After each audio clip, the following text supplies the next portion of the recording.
Die Dämonenfallen Mesopotamiens. 1500 Jahre alte Tonschalen benutzt, um nichtmenschliche Wesen einzusperren.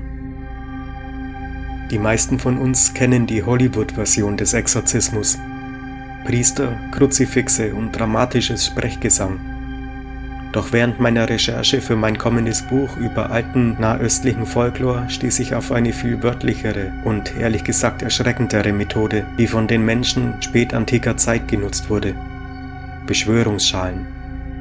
Stell dir vor, du betrittst ein Haus aus dem 6. Jahrhundert in Babylon oder Nippur. Wenn du die Schwelle der Haustür überschreiten oder in den 4 Ecken des Hauses schauen würdest, fände man keinen Schatz. Man würde Tonschalen finden, vergraben mit der Öffnung nach unten. Diese waren nicht zum Essen da, es waren Fallen. Die Innenseiten dieser Schalen sind mit spiralförmigen, aramäischem, mandäischem oder syrischem Text bedeckt.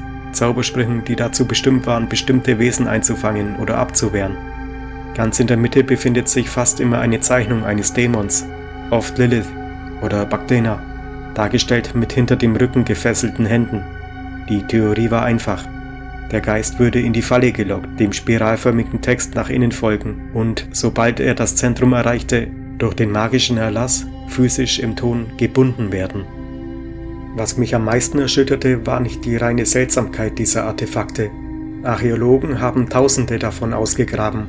Es war nicht bloß Aberglaube.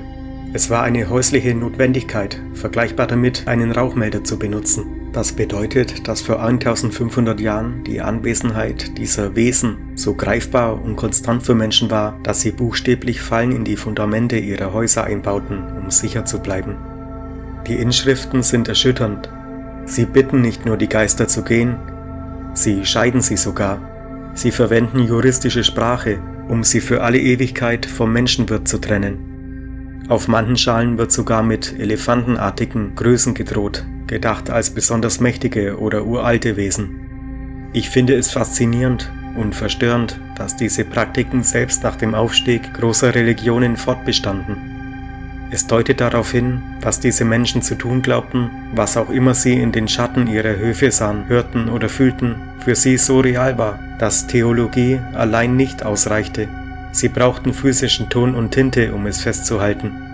Ich bin neugierig, wie andere Forschende hier das sehen. Haben wir es mit echter physischer Eindämmungsmagie in anderen Kulturen zu tun?